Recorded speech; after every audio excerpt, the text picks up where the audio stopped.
is something which is not a domain for academics. I think we have seen that in the past that when research was started, it was purely a domain for the scientists, for the academicians. Now it had crosses the boundaries, and you have seen that the corporate world are using research.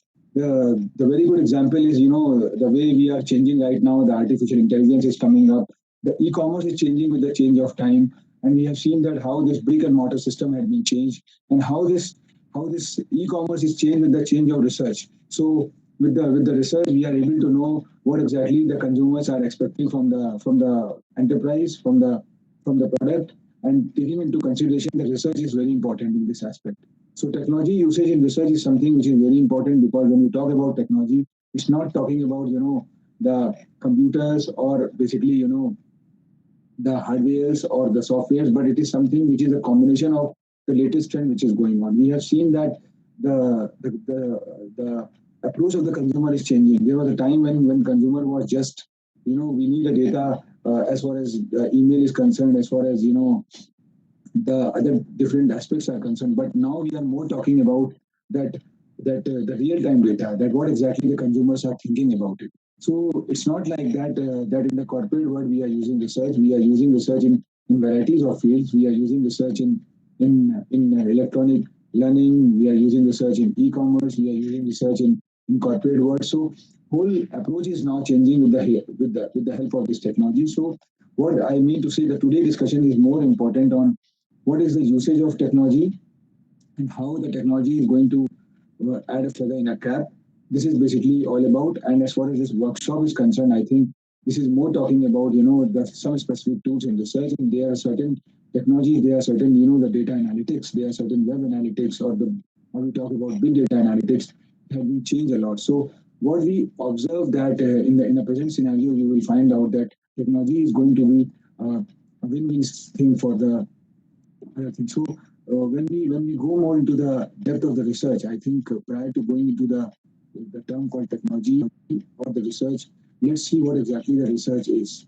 I think in academics, this SPSS was something which was a driving force behind doing all those things. And when we go more into the depth of SPSS, it talks about the statistical package for social science. So what we observed that there was a time when this research was just confined to the scientists, but now it has crosses the boundaries and talk more about the social science. So research computation can deal with vast amounts of data on a previously unimaginable scale, and we have seen that computing is now changing, and the research computation is changing because the how we are going to do the sampling, how this sampling is going to cater the target population, and with the help of small sample, we are going to interpret the the universal data, what we have in our mind. So this is something which had changed the mind of the individual. And when we talk about the big data, when we talk about the software as a service, or we talk about the visualization, or we talk about the artificial intelligence, or we talk about the machine learning or deep learning, we have seen that research is changing with the change of time, and the company who have not changed themselves, who have not thoroughly emphasized on the research, they are the dead bets. So reason is very clear. If the organization wants to uh, create a niche, they have to have a model of hardcore research, and that can only done when there's a there's a flavor of technology into it, because it's really tough for the researchers. It's really tough for the individuals to do the research without taking the help of the technology. So technology is something which is changing with the change of time. If we talk about 3 decades, 4 decades back, the technology was computers, and then the software comes, and right now we talk about the application software, or we talk about the cloud-based software. So the model had been changed, the pedagogy had been changed, and we have seen that this pedagogy had come up, while we are doing the research. So cloud-based software is changing the way research collect data, and the collection of data is now changing. So adding technology to miss the reduced potential for human error and increase the speed of the research. So how technology add a further in the research process, that is more important. And what is technology? Technology is nothing but integration. And if you go into a backdrop, you will find out that integration is something which is a guru mantra behind the technology. And when you are going to talk about the integration emphasize more on the term called totality. So it's not talking about the isolation, but talking more about how you're going to integrate. So integration is very important aspects, and when you're going to integrate, I think integrating the hardware, integrating the software, integrating the latest trends, and integrating the humans also. So it's not like that. You can, when you talk about the technology, you can talk about the machine part, or the robot part. So if you talk about the current trends talks about that we have to talk about the cobots. So cobots are the collaborative effort between the humans and the robots. So that is the new phenomena which had come up, and we have seen that technology work as a enabler. So if we talk about technology is itself a learning, and we see that the way technology is changing, technology is talking more about that. And if you go more into the depth, you will find out that technology is a rocket science. So, and if we go more into the depth, we find out that there is a vast difference between the researchers and academicians. If we talk about, and when we go more into the depth of the research, I think we observe that the more the emphasis of the researcher is to find out the gap, and how the gaps comes. We start with the exploring the topic, then we studies are literatures, and literatures are huge in numbers. And if you talk in the present scenario, if you talk in the digital scenario, I think research is something which gives you a gap. So how you are going to find out the gap? You go the n number of literatures, and then from that literature you try to extract certain informations which can fulfill your requirements, and then you try to find out the gap. So why we are emphasizing on the gap? Because as a researcher, the basic interpretation is to find out the gap. If one is not going to find out the gap, ultimately, the issue is that we will not going to start a research which could be innovative in nature, and if we are not going to do the research which is quite innovative in nature, ultimately it will be called a secondary database research. So when we talk about the research, when we always talk about that research should be primary in nature, and it should be collection of the first-hand information, and how this first-hand information is going to come. There's a huge number of the way by which we do that. We start with the literature review, then we find out the gap, and on the basis of gap, we frame the objectives, and then the hypothesis we create, and then we make certain questionnaires, and these questionnaires are sent to the respondents, and then the respondents reciprocate. So end of the day, what is the intention? Intention is that whatever the research we have done, we find out, we put it in a questionnaire format, and then float it to the respondents, and then respondents reciprocates. And I was talking about, the sampling part, what I was talking about, you know, taking a small portion, small cake from the big cake, that is, big cake is universal and small cake is sample. So sampling is very important. If you go more into the depth, in a coming session, you will find out that how much powerful the sampling is. Either could be the random sampling, or stratified sampling, or snowball sampling, or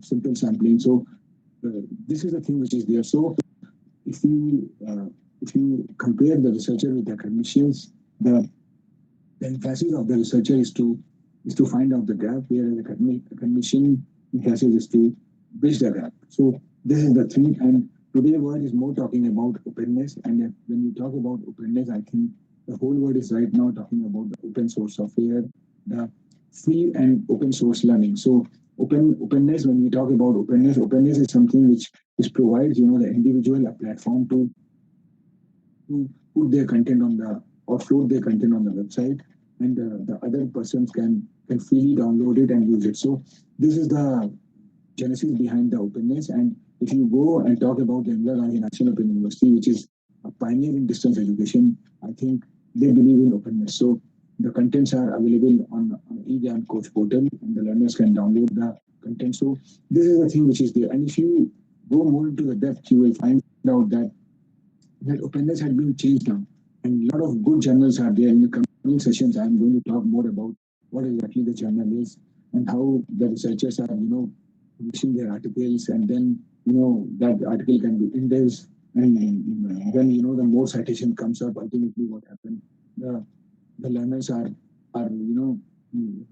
getting a footfall, and from that footfall, their credibility goes up, and that is the thing. So this is something which is very important. And if you talk about, uh, certain examples, I think the way technology is changing, the example of pizza is defending this. And if you go into a market to buy a pizza, it could comes in a square box, and the moment you open it, it's in circle. And when you plan to eat, it's you take a slice, it could be triangle in nature. So what I mean to say that technology is something which is changing very fast. You start with the square, then move to circle, then triangle, and ultimately what happened, the things are there. So this is the thing which you and a lot of things talks about the customization. So the whole world is right now talking about the customization, the customized material. You have seen that the electronic learning is now changing with the change of time. The edX, or you talk about the Coursera, or you talk about the Khan Academy, or talk about Simple Learn, or talk about the SWAYAM platform, which had been created by Government of India under the ambit of massive open online courseware. So what is the intention behind that? Intention is very clear that the contents are going to be developed by by a huge number of people with their pace at different places. And then what happened? These contents are freely available on the portal of SWAYAM or the portal of different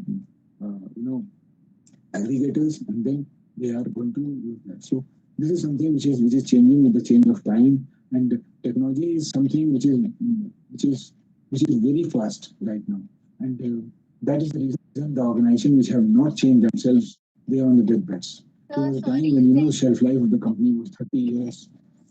Excuse me, Yeah. sir. I'm really sorry Yes. to interrupt. Sir, your voice is a little bit breaking. Can you just keep your mic near your face so that we can hear you clearly?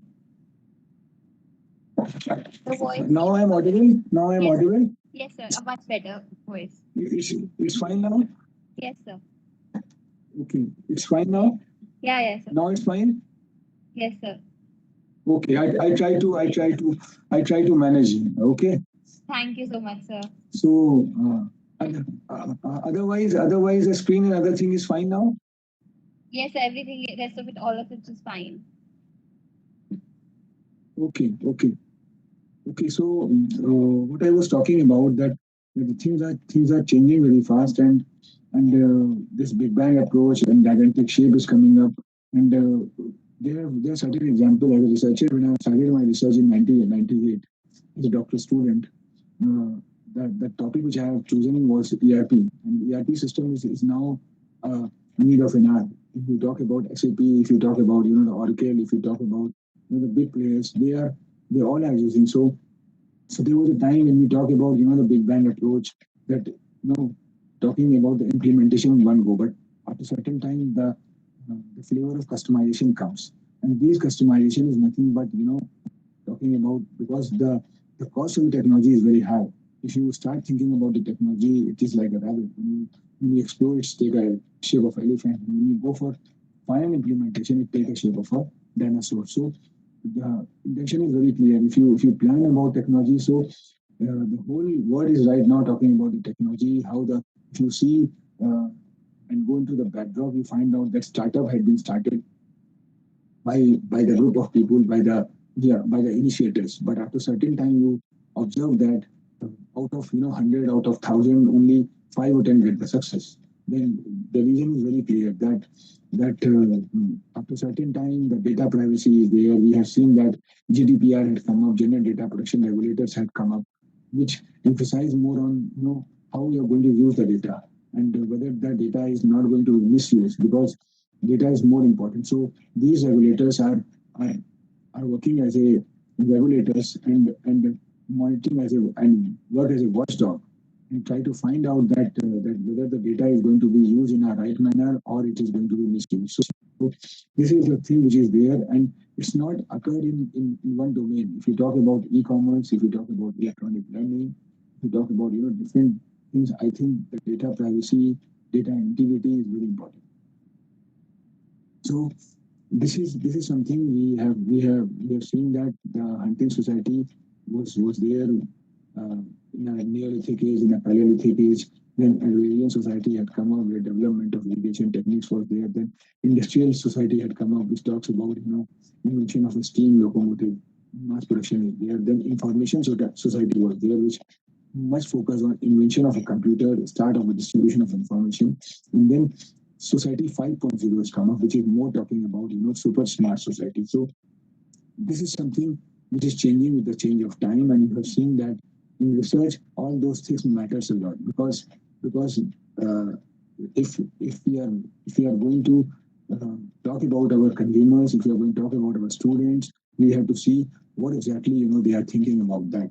And if the contents are redundant in nature, the syllabi are not up to the mark, ultimately what happened, the learners are not having that interest what we are thinking. So with the change of time, you observe that syllabi or the curriculum is now is purely a student cup of tea. It's not like that as an institution, as a teacher, I can develop the content and I can develop my syllabus, and then I can impose on the student to go for that. Ultimately, you observe that the time had come where the good institutions are emphasizing more on the pull approach. So pull approach is more consumer centric, more student centric, whereas push approach is more supplier centric or institutional centric. So now the time had come where contents are are, are given. It's a basket of contents are given to the learners, to the students, and students to pick from that basket what exactly they want to do. And if you go more into the backdrop, you find out that the government of this country, Indian government, is doing a great job in this direction. The new education policy is more talking about all those aspects, and you see that how this new education policy talks about the credit system. So if you see the Western world was emphasizing more on the credit system policy, and credit system is like, it's not like that whatever you are studying in the classrooms or in a brick and mortar mode can be added.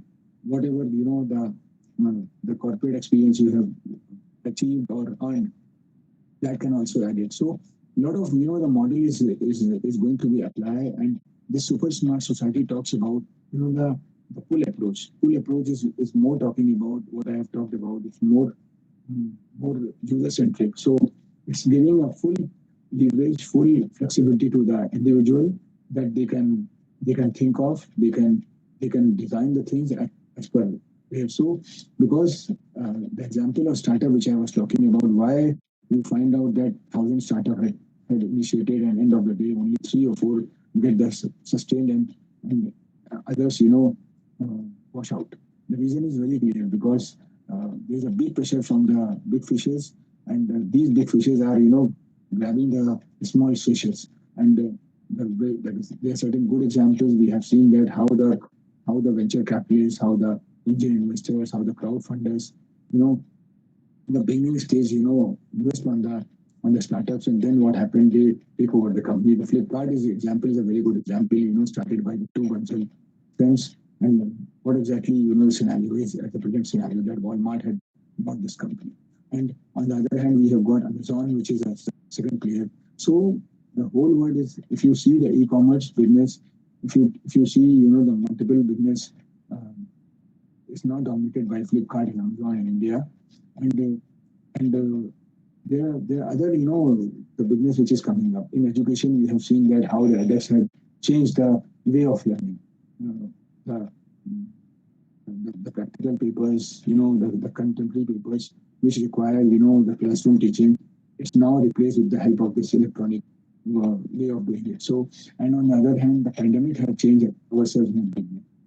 The COVID-19, you have seen that the first phase, the people have tried to uh, revamp themselves a little bit, but after the second phase, the people have changed. Or and when we go more into that, we find out the school kids are are the ones who have massively changed themselves. So now the school teaching had changed a lot. So this is what exactly Society 5.0 is. So, And if you talk about really facts and sorry figures, to the cost of higher education. really sorry to interrupt Yes. you again, but your voice is quite breaking and the pitch is quite low. Can you just manage because Should I voice is. increase the volume? Should I increase the Yes, sir. volume, ma'am? Yes, sir. Maybe that would be Should I more increase the helpful. volume? Yes, sir. Okay. Now it's fine. Now it's somewhat audible. Yes, sir. It's much more audible now. Okay, fine. Thank you. I think this is the little bit stumbling block as far as the the upcoming countries are concerned. That technological challenge is there. So if you talk India as a whole, I think somewhere because the combination is of urban and rural people. So and somewhere the technology and the bandwidth and broadband is lacking. So that could be. I hope now it's fine. Now it's more or less Yes, fine, sir. ma'am. Yes, sir. Okay.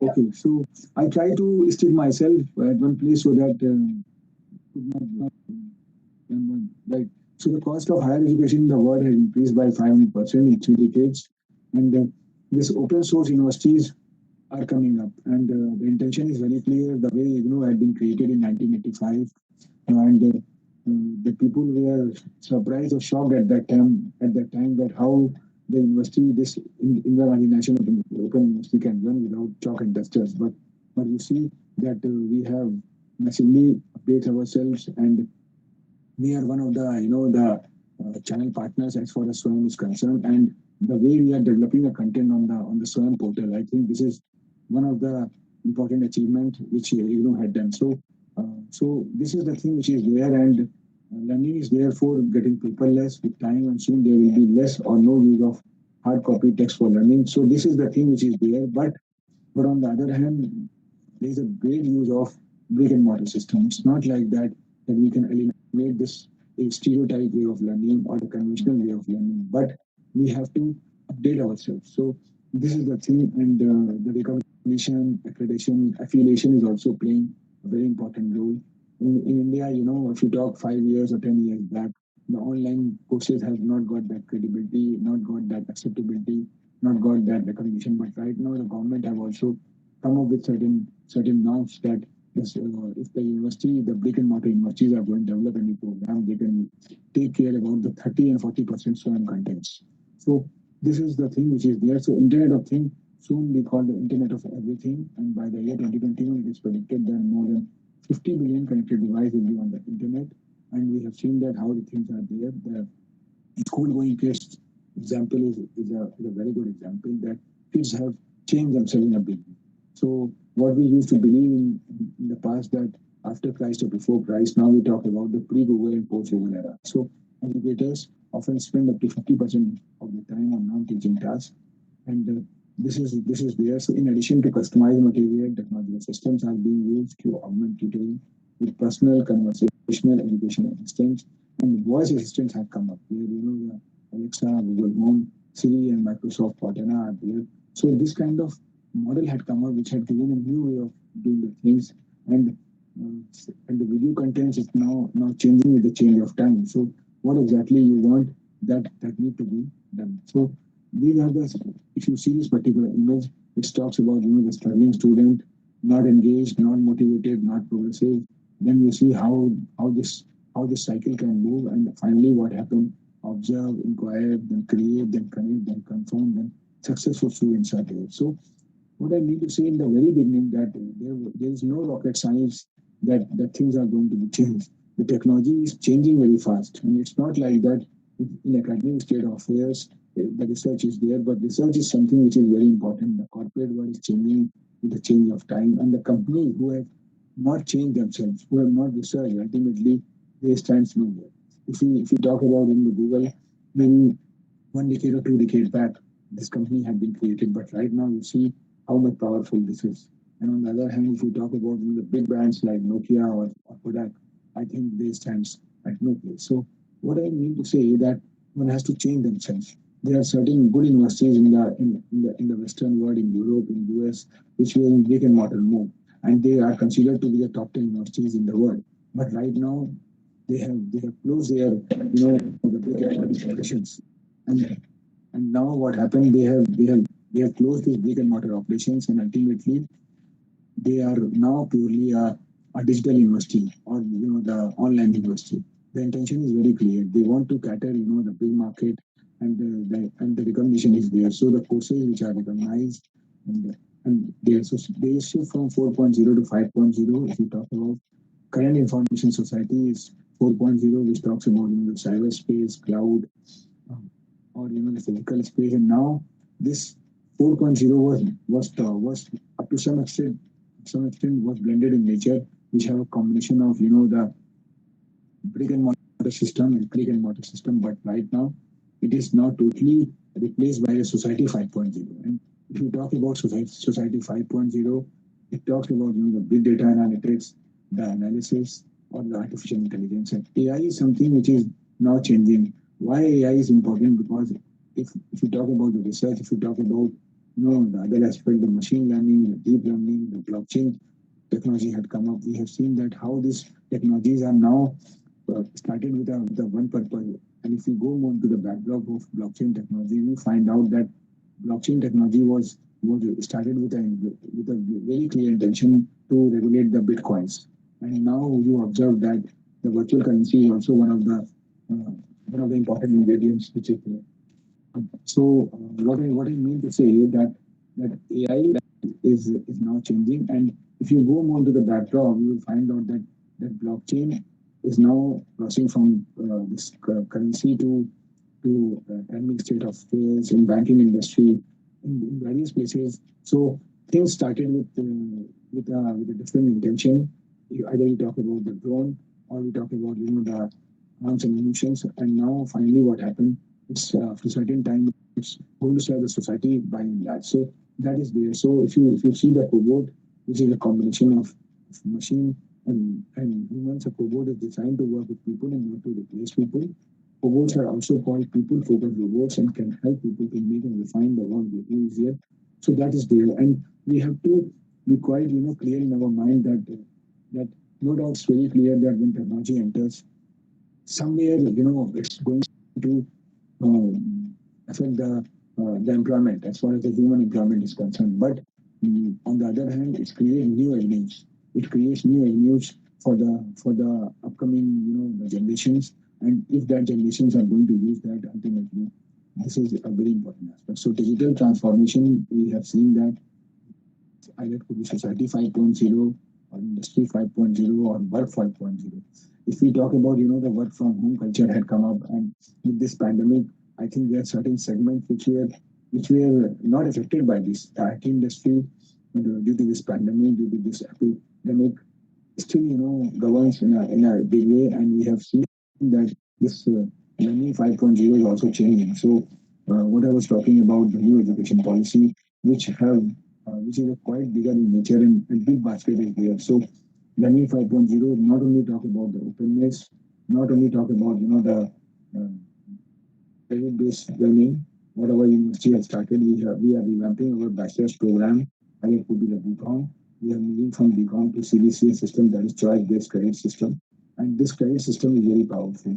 If and in the coming years, in India, particularly, if you talk about that, if the learning is going to be used, and if this credit system is going to be used, the credit is not going to be achieved by by studying in the classroom, but in the industry also. So if the learners work in the industry, they work for a certain time, they get certain credits, and that credits are going to be added in their graduation program. At the end of the day, if they achieve 50% credits from academics and 50% from other way, I think they have they have achieved that number of credit which can provide them a graduation degree. So this is something which is a new way of doing it. So it's not like that learning can only confine to the classrooms, but it can go on. So and one can learn plus earn.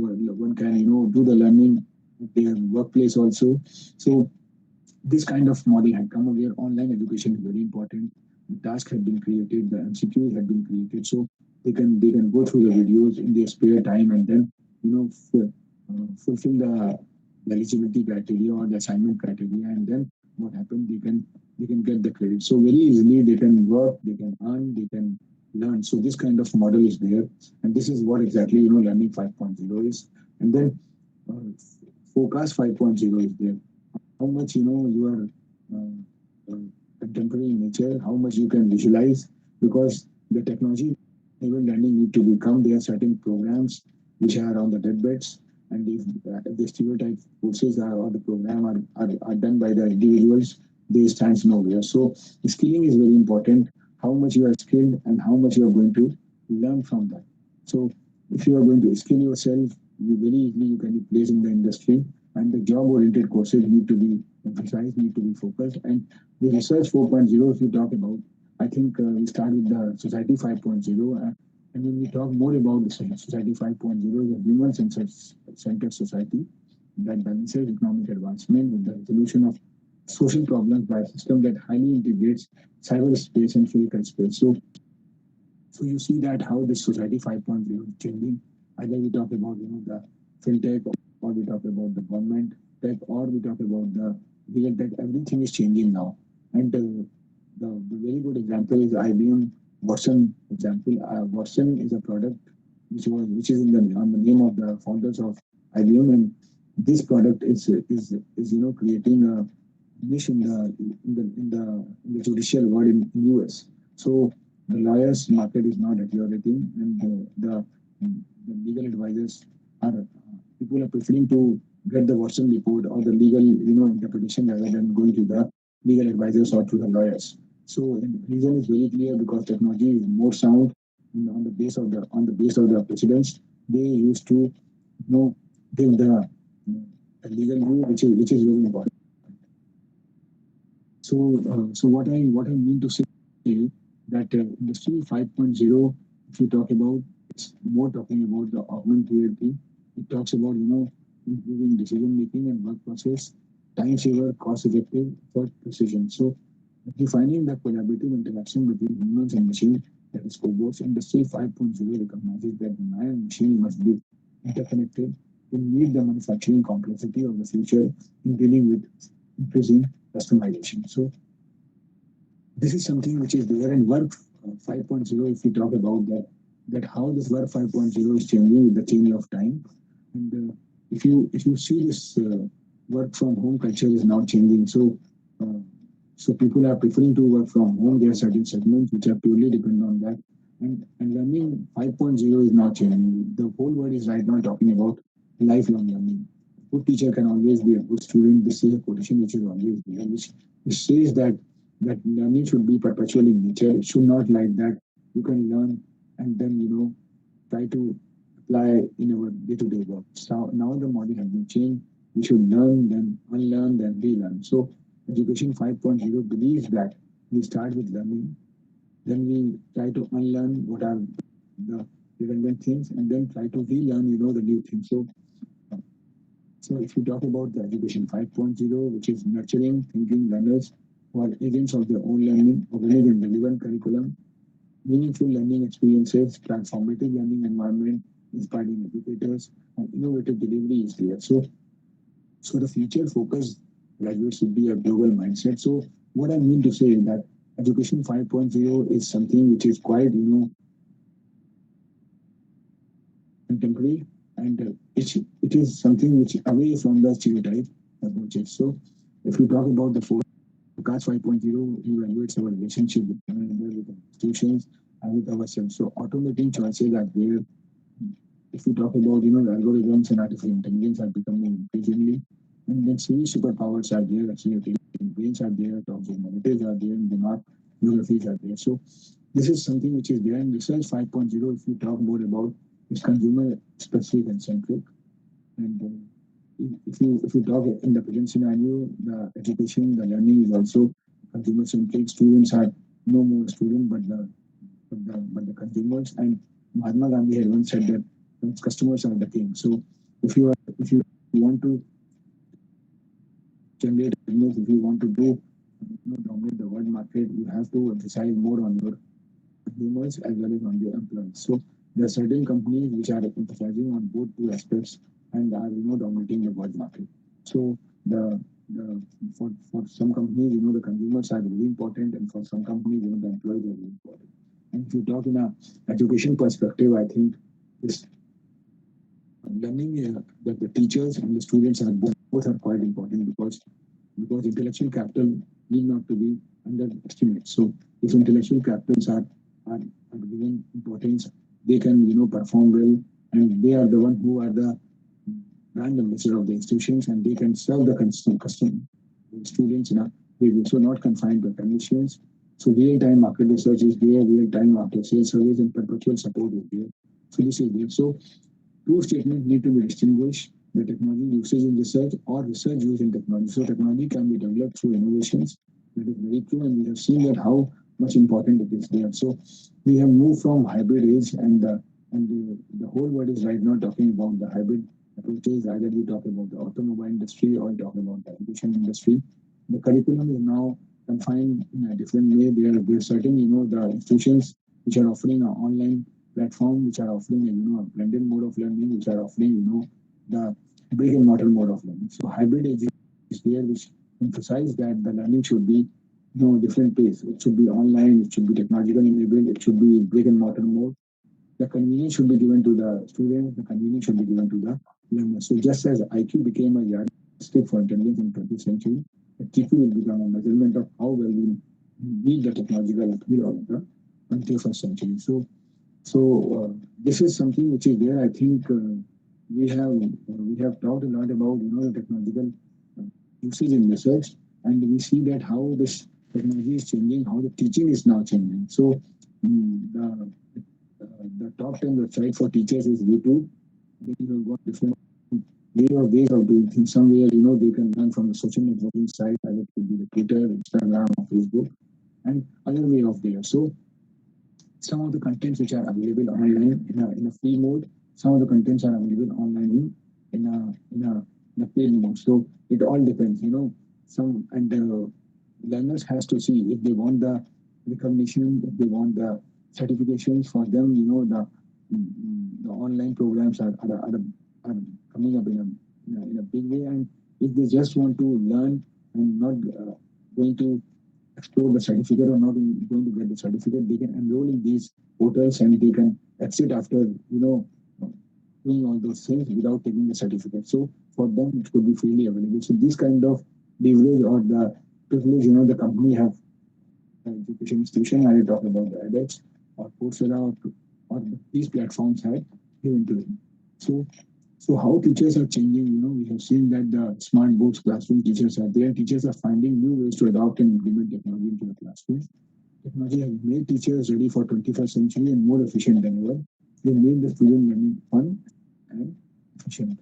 So teachers use more and more technology in their way of life. 65% of teachers say technology lets them to demonstrate things, and this is the thing which is there. So I think I have talked a lot about this aspect, and the best part is uh, that if we have a question round right now, because already uh, the session is completed now, and if we have some questions, I think that can definitely work as a driving force about about this certain thought which we have covered. The moderator is there.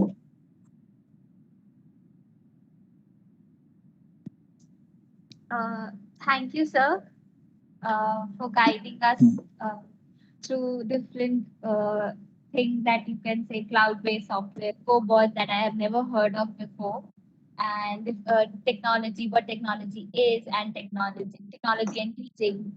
So now I would like to call the chairperson of this session, Professor Sushant Kuddu.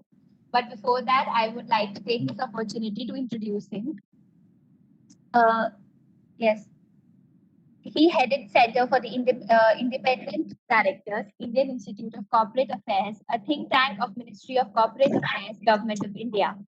Professor helps in promoting and integrate academic scholars with industrial needs, teach in different programs as per university norms, involved in research and policy matters, domains of interest, harnessing horizontal role across all faculties in university.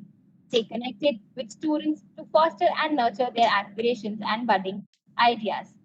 He was associated with Arkent and Altran Group, heading engineering deliverable of multiple and very large projects as an engineering leader.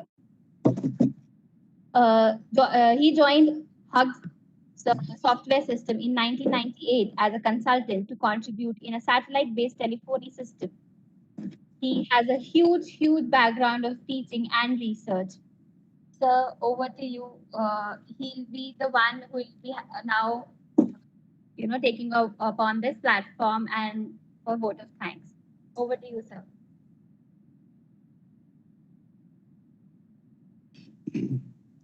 Uh, Thank you so much, Shreya. And thank you, Dr. Shubodh, for these wonderful discussions we started. In fact, few areas, particularly the structured way the research is going to be, or it is poised for the next few years from now, in a structured manner that you have elaborated, whether it is through forecast, whether it is through research, whether it is through learning. So that's a tremendous journey, I will say, with a backlash what we have achieved today through the technological part. Now, to add a little bit, Dr. Shubodh, maybe a question which is coming in my mind, and on behalf of the participants, let me put it and see how much we can hear from you. Right. Now, while the structured approach is quite nicely elaborated, I would like to understand how the research-oriented tools are going to be beneficiary, because to my understanding, the research tools are of primarily two different distincts.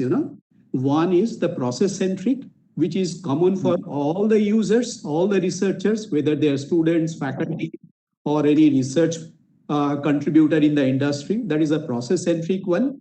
And the other research tools will be very specific, contributing to the domain where we are working with, isn't it? I mean, that's the way I think the research in the present domain we are talking about, taking the heading or probably the workshop as a title.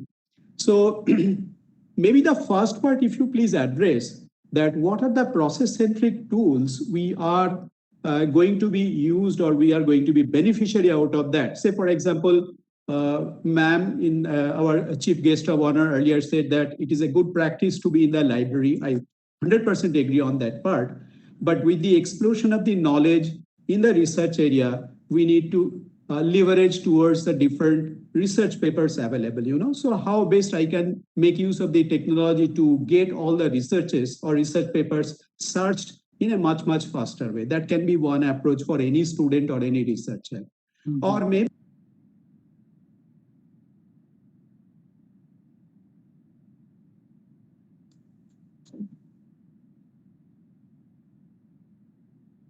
Are you online, Dr. Kundu?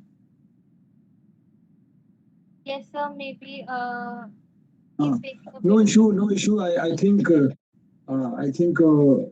intention is very clear that when you talk about the process, as far as the grassroots researchers are concerned, the young researchers are concerned, I think the literature review is very important aspect.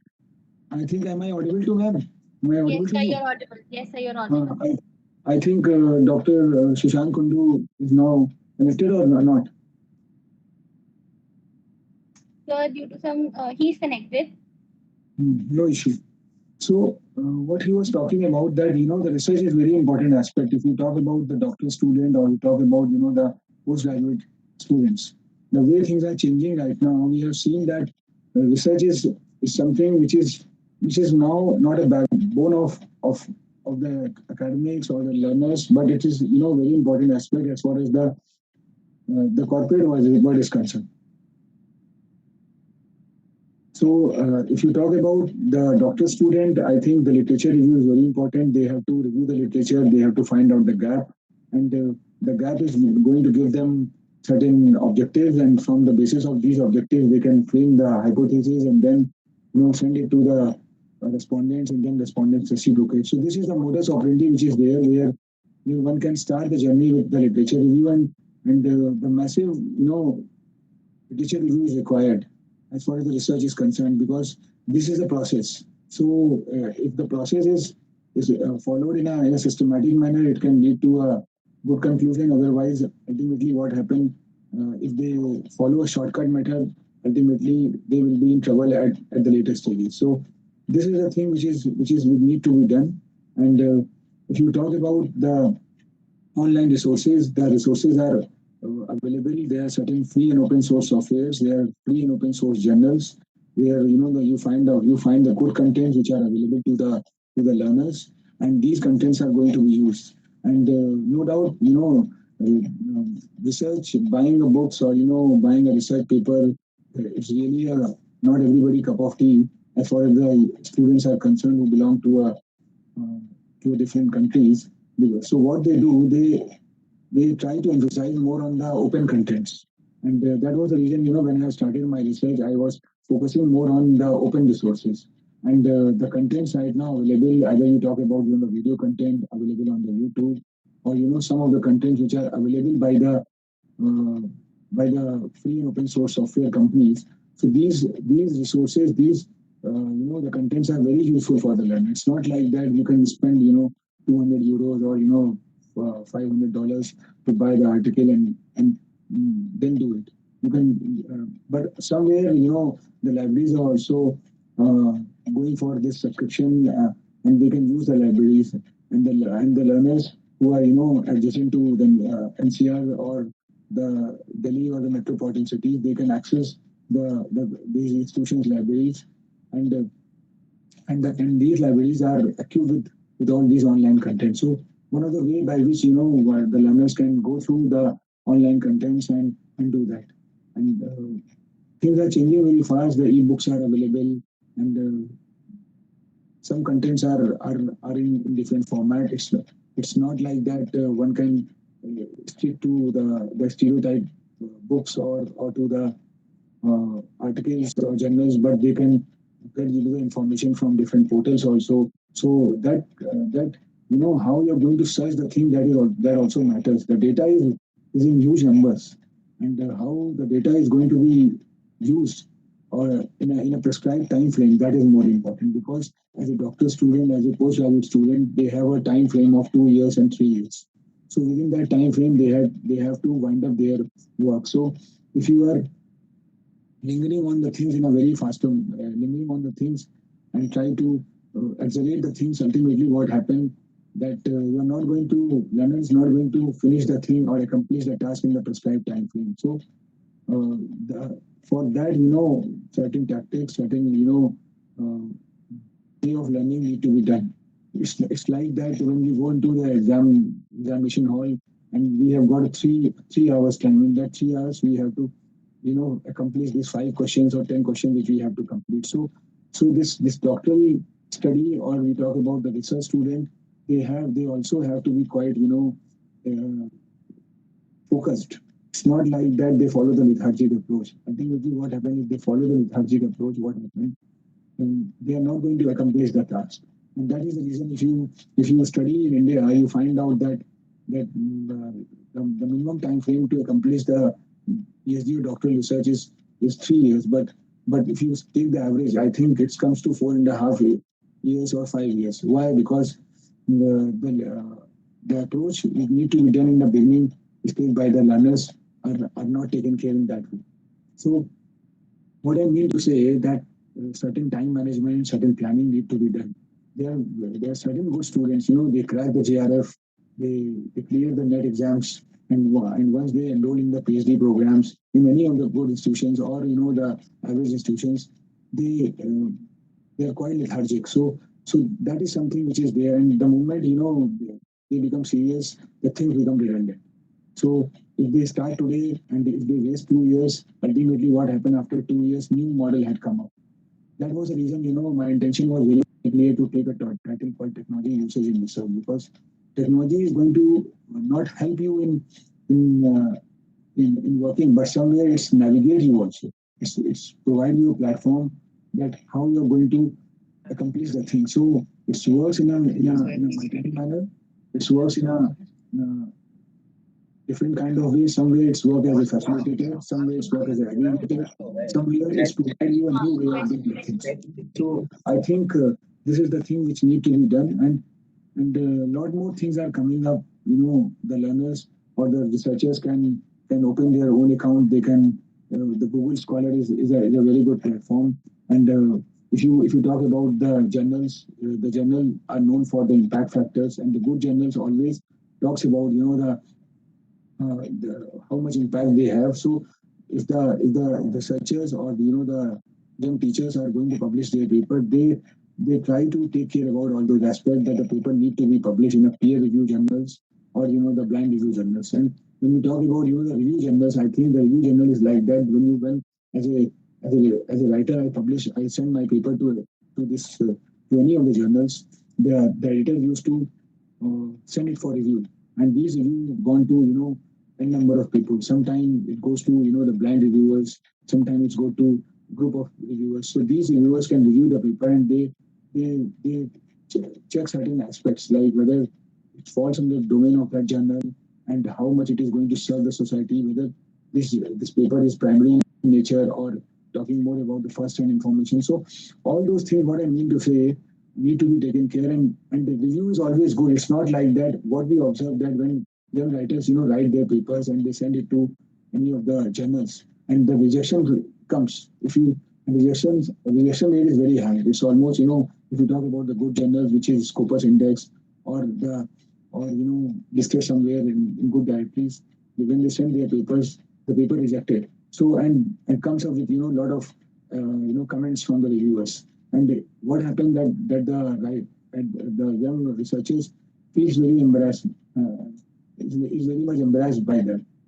Why? Because but we have to see the things in a different mode, and we have to go through the observations. And if they rectify the observations, if they incorporate those observations, I think when they send it again, it could be polished in a different way. So that is a thing which is there. And the Indian researchers are more emphasizing on the secondary data research.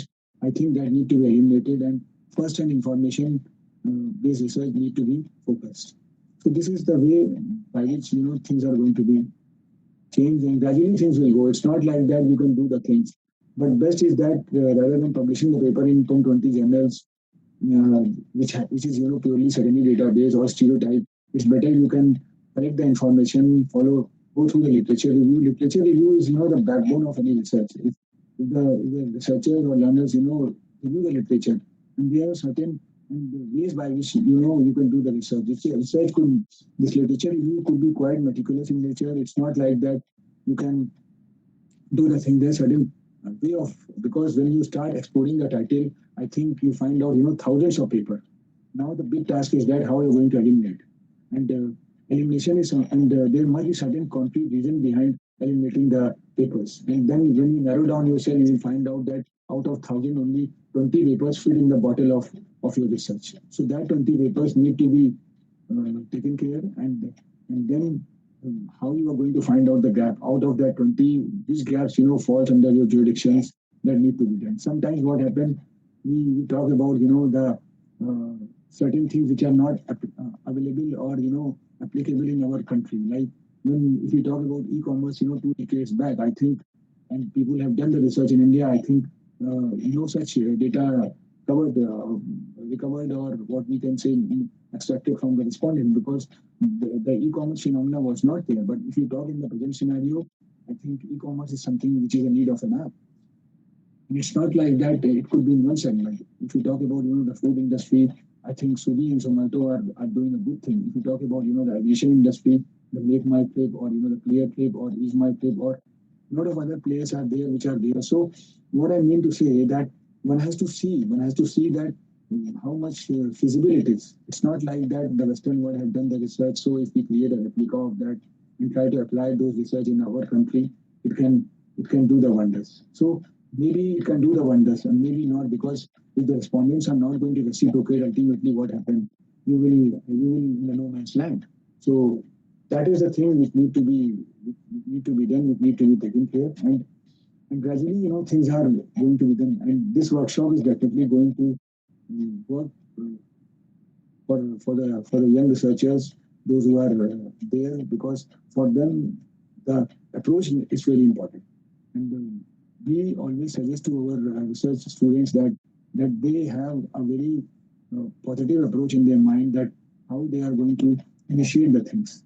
And because in computers we always believe in garbage in, garbage out model, that whatever the data you are going to put, in the same manner you are going to get the results. So if the wrong data is going to put, you get the wrong results. So if so, inception and beginning stage is very important. And when the beginning stage, and one has to be quite cautious in beginning stages, because beginning stages can give you option.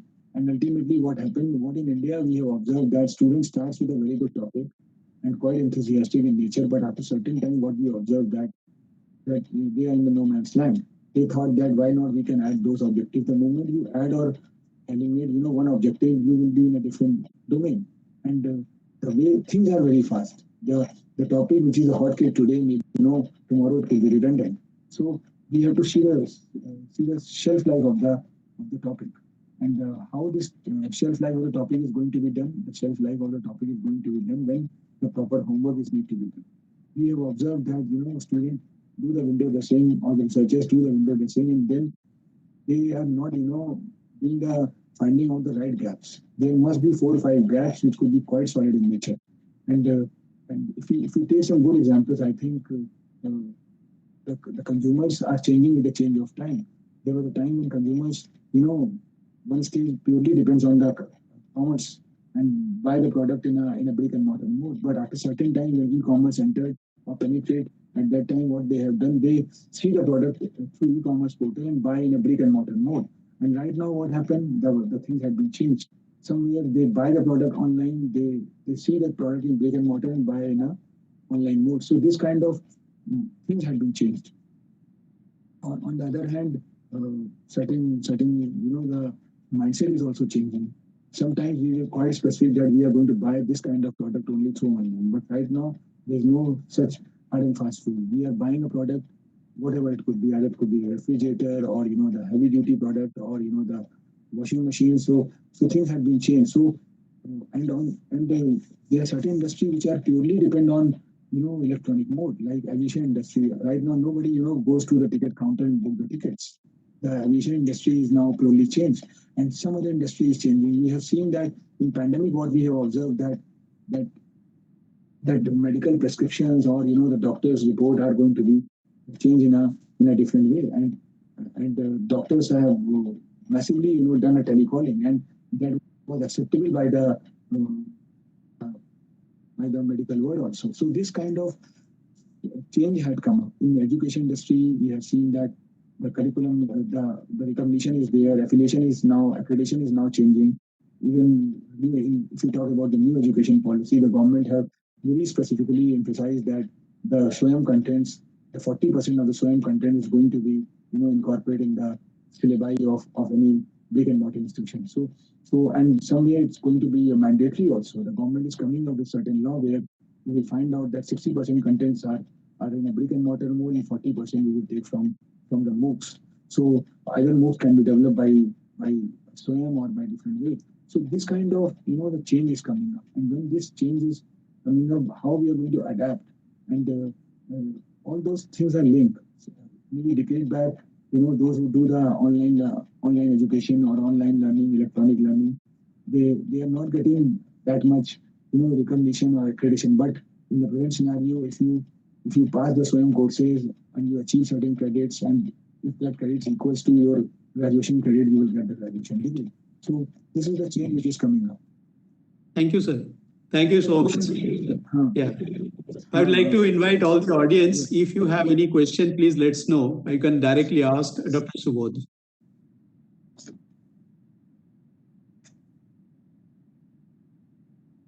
Any question from our participants?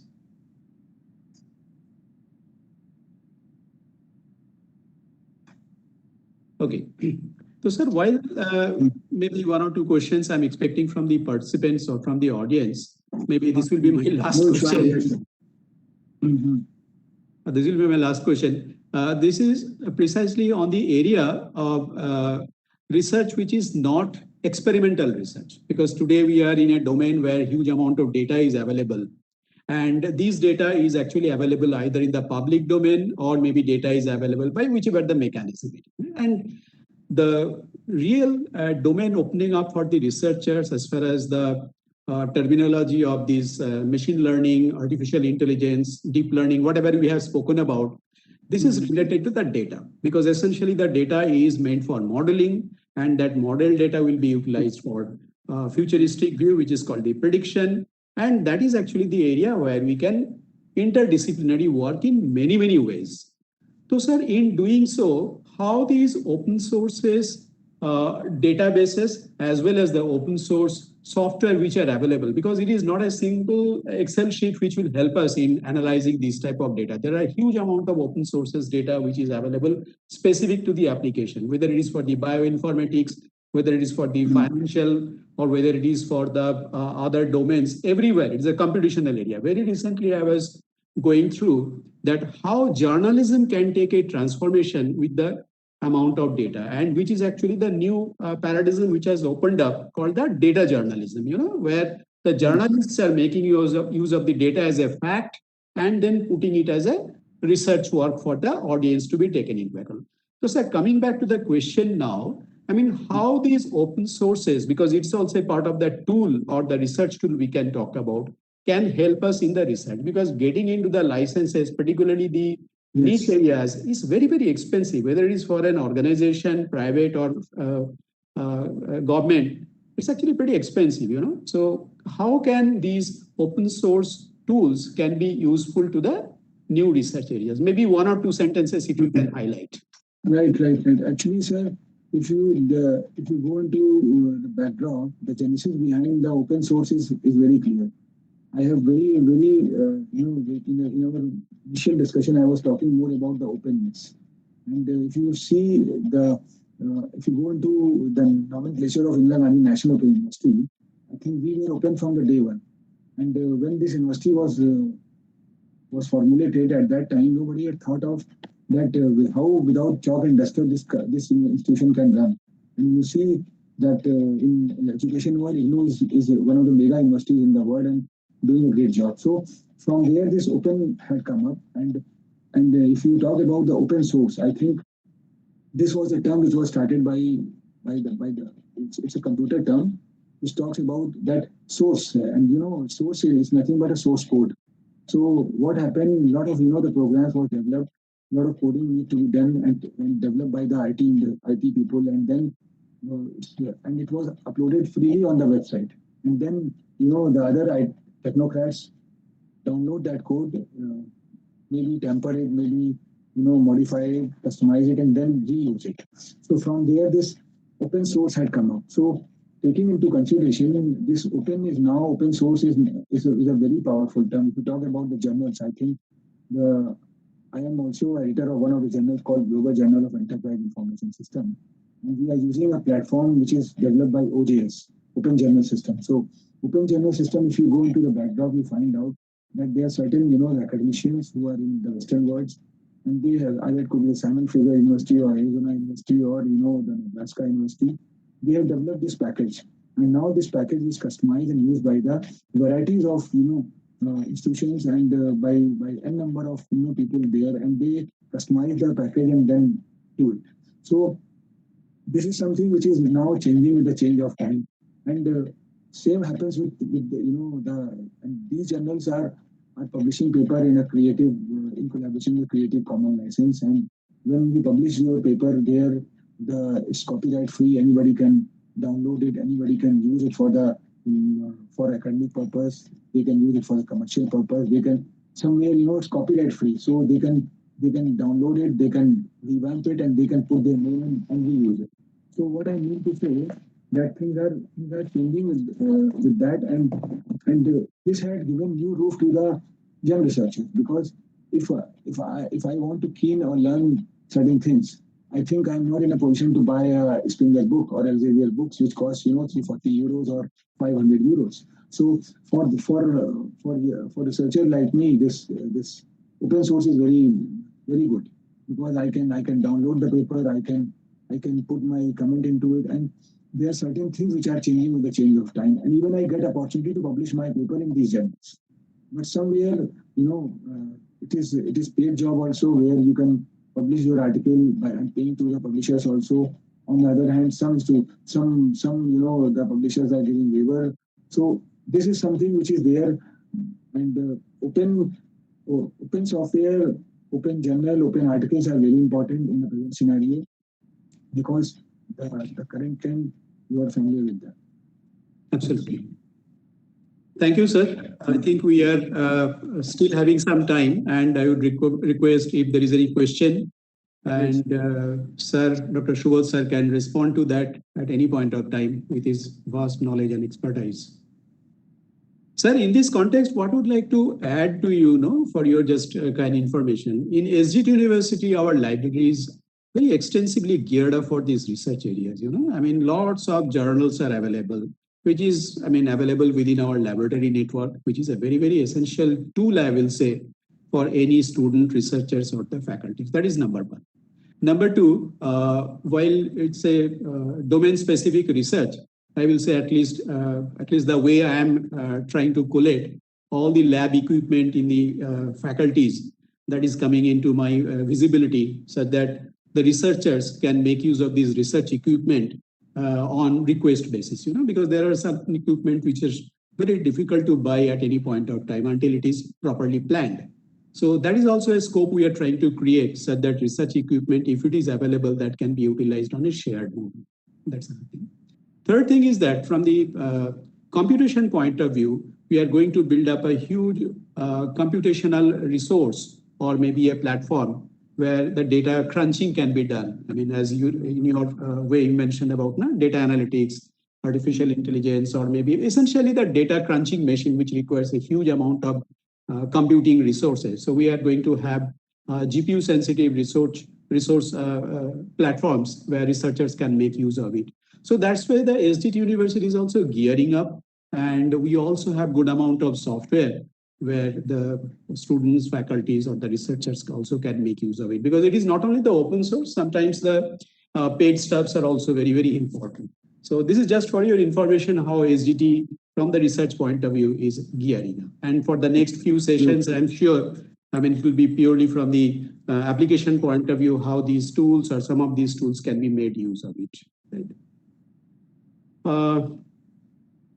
Sir, if there is no other question, probably I would like to say thank you so much, Dr. Shubodh. Thank you, sir. Thank you. It's a splendid session, and particularly highlighting the key areas of technology, its uses in the research. And I'm sure all our participants, ranging from students, researchers, or faculty members, they have taken this in a very, very lucid manner, in a broad spectrum, I will say, and they will be highly benefited from this presentation, what you have shared with us. I take this as a privilege to thank you, sir, and wish to meet you in person. Sir, that I'm interacting with you. We have a telephonic interaction. Yeah, right. But it's really nice that, and maybe this workshop is going to be fruitful to the participants, and due to its blended approach, right?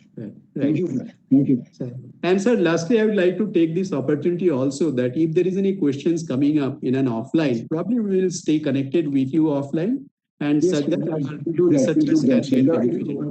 I think Mr. Tomar can manage, and when we receive on my email, I will definitely reciprocate. Right. There will be many such questions, I expect. Thank you so much.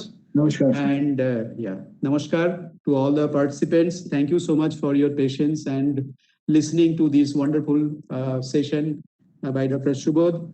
And now I hand it over to our moderator, Shreya. It's over to you.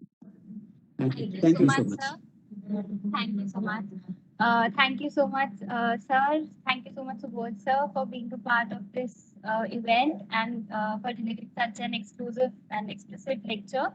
And now I would like to announce there are a few announcements and few questions that have been, reoccurring again and again. That from tomorrow will be held from 2 p.m. And for today only, since it was a first day, we started it from 10. And thank you so much for being a part of it. And we'll be continuing our workshop from tomorrow, exactly from 2 p.m. Thank you so much. Thank you, ma'am. Thank you. Thank you.